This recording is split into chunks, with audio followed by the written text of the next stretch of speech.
પામર પતિ કંધાર્યા અગણિત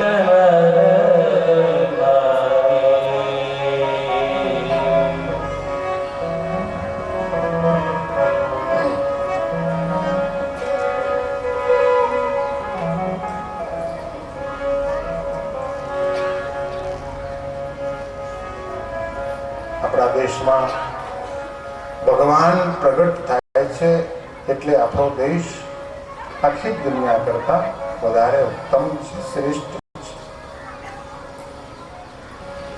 શાસ્ત્રોમાં આપણા દેશને મોક્ષ ક્ષેત્ર કહ્યું છે. મુક્તિનું સાધન અહીંયા આપણા ભારત દેશમાં જ મળે છે. એટલા માટે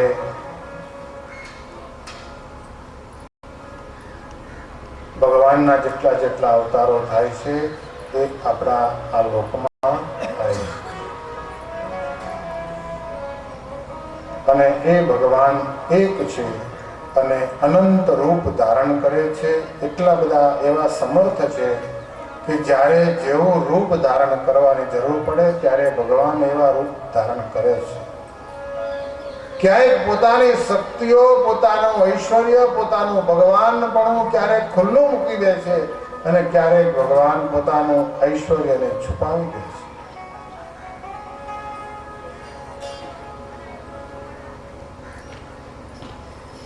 એવા ભગવાન સમર્થ છે કે પોતાના ઐશ્વર્યને છુપાવી શકે છે.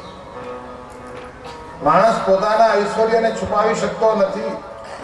ભગવાન પોતાના ભગવાનપણાને ઐશ્વર્યને છુપાવી શકે છે.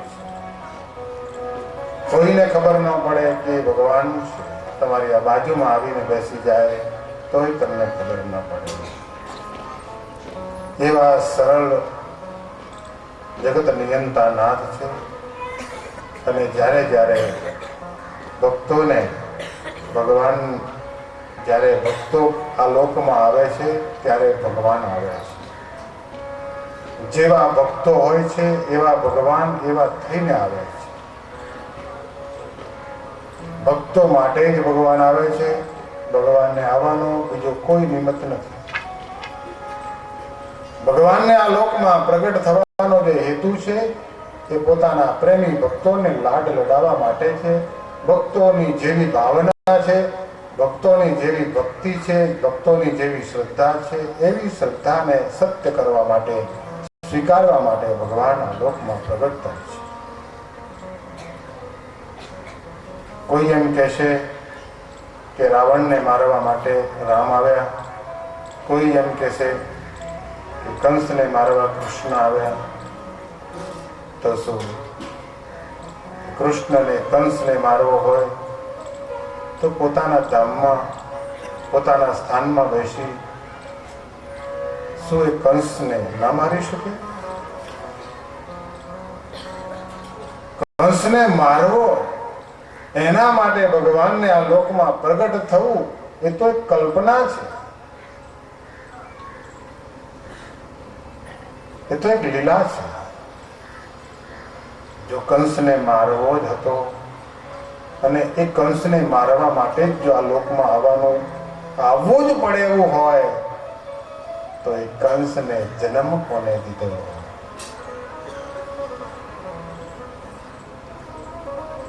એ કંસને 9 મહિના પેટમાં મોટો કોને કર્યો? એ 9 મહિના સુધી પેટમાં એ કંસને કોને જીવાડ્યો?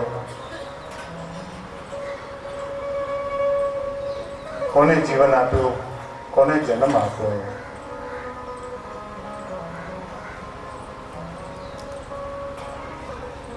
અને કોને મોટો કર્યો? કોને શક્તિ આપી?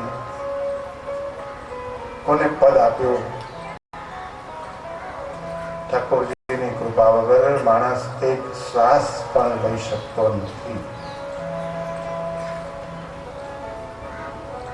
એક શ્વાસ લીધો હોય અને પછી બીજો શ્વાસ લેવો હોય તો ઉપરથી સ્વામી નારાયણની સહી જોઈએ. ભગવાનની સહી હોય, મંજૂરી હોય ઉપરવાળા ઠાકોરજીની મંજૂરી હોય તો જ બીજો શ્વાસ લેવાય છે. બાકી ગમે એટલા પેલા વેન્ટિલેટર ચડાવ્યા હોય, ડૉક્ટર એમ કહે છે કે હવે આ બાટલા કાઢી નાખો અને જ્યાં સુધી હાલે ત્યાં હલવો. ગમે એવા કિંમતી ઇન્જેક્શન માર્યા હોય, ગમે એવા એને ઓક્સિજન આપ્યા હોય, ઓક્સિજનના માસ્ક પહેરેલા રહે અને ભગવાન ઉપરથી એની સ્વિચ બંધ કરે પછી એ શ્વાસ નથી લઈ શકતો. એટલે નિષ્કુળાનંદ સ્વામી એમ કહ્યું છે કે જેની કૃપાથી શ્વાસ લેવાય છે તો શ્વાસે શ્વાસે ભગવાનને સંભાળવા. એક શ્વાસ ભગવાને આપ્યો છે, બીજો શ્વાસ ભગવાન જ આપે છે. ભગવાન સિવાય કોઈના હાથમાં નથી. હવે મારા વાલાને નહીં રે વિસારો,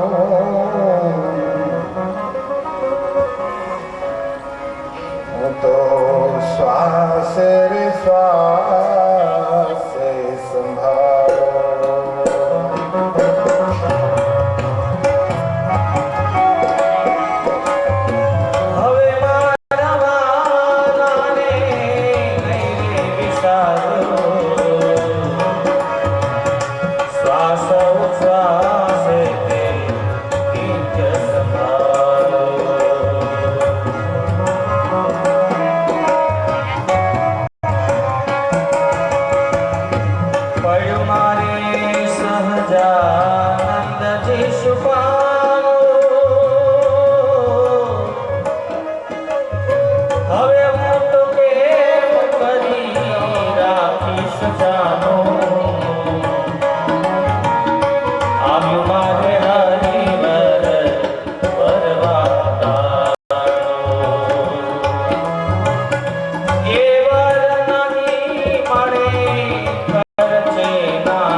ભાગવતના રચના કરનારા ભગવાન વ્યાસ છે, જે 24 અવતાર પૈકીના એક અવતાર દુનિયામાં શાસ્ત્રોનો વિસ્તાર કરવા માટે વેદ અને ભાગવત બનાવનાર તો ભગવાન સ્વયં નારાયણ છે.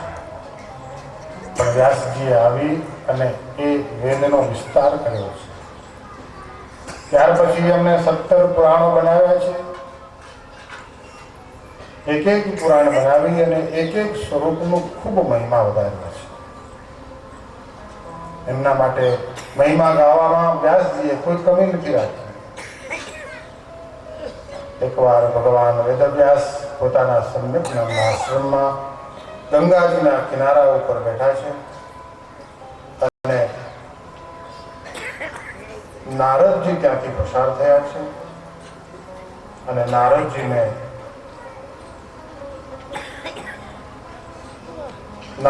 ત્યાં વ્યાસજીના આશ્રમમાં આવ્યા છે. વ્યાસજીએ નારદજીનું આદરપૂર્વક સન્માન કર્યું છે.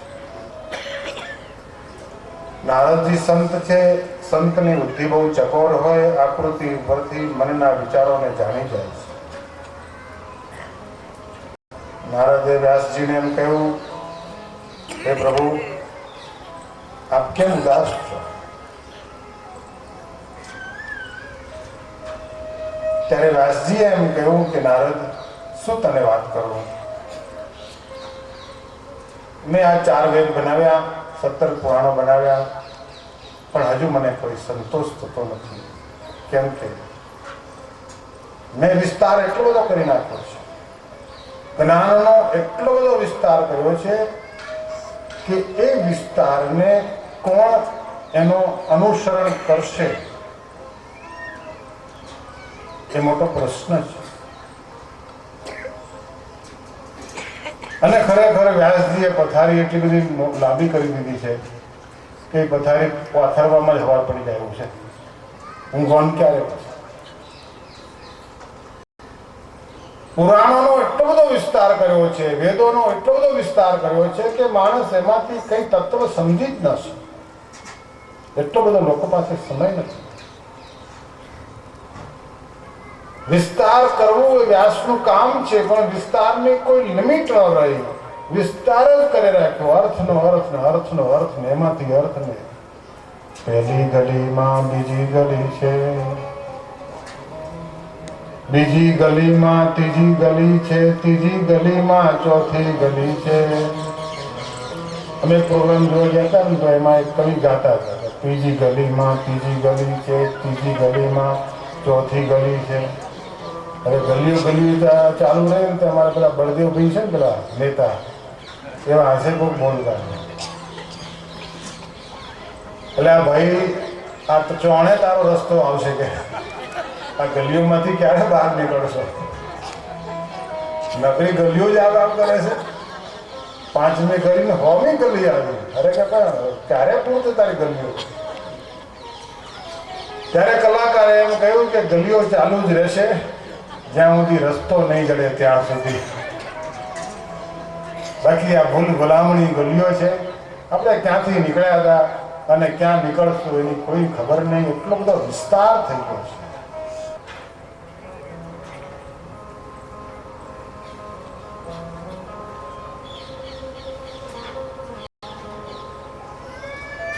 આપણને વિસ્તાર કરતા જ આવડે છે, અંકેલો કરતા નથી આવડે. બે આવડવું જોઈએ માણસ.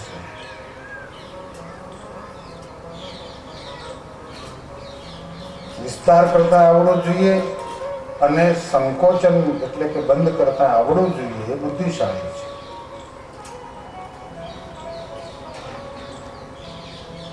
બનાવવું પણ જોઈએ, પણ અને મૂકીને જવાનું છે એના માટેની તૈયારી એને રાખવી જ પડે.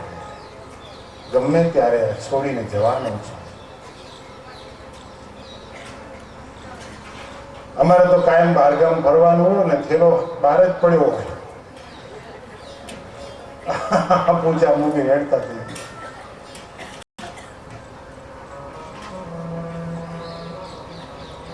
વિસ્તાર ભલે કરીએ, ગમે એટલો કરો વિસ્તાર. દુનિયાનો છેડો આવી જાય ત્યાં સુધી વિસ્તાર કરો, પરંતુ એક ઘડીમાં એક ક્ષણમાં એનો હંકેલો કરતા આવડવું જોઈએ.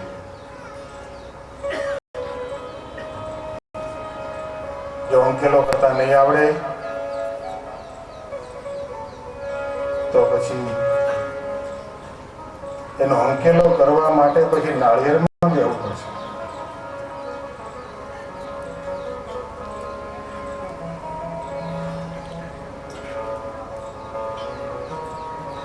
અને પછી નાળિયેરમાં બેહાડે ને તો બહુ સારી તકલીફ પડે. આવું સરસ ખુરશી ને આવું ગાદલા ને નાળિયેર બધું ખોરું હોય.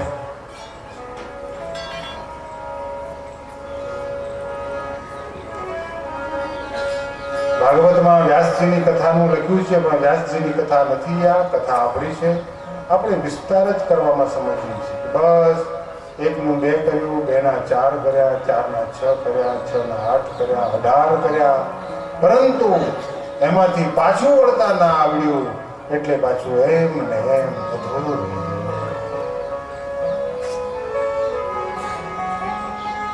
પાણી પેલા પાળ જીવનની બાંધજો. જય હો. પાણી પેલા પાળ જીવનની બાંધજો. અણધાર્યું ચિંતો તેડું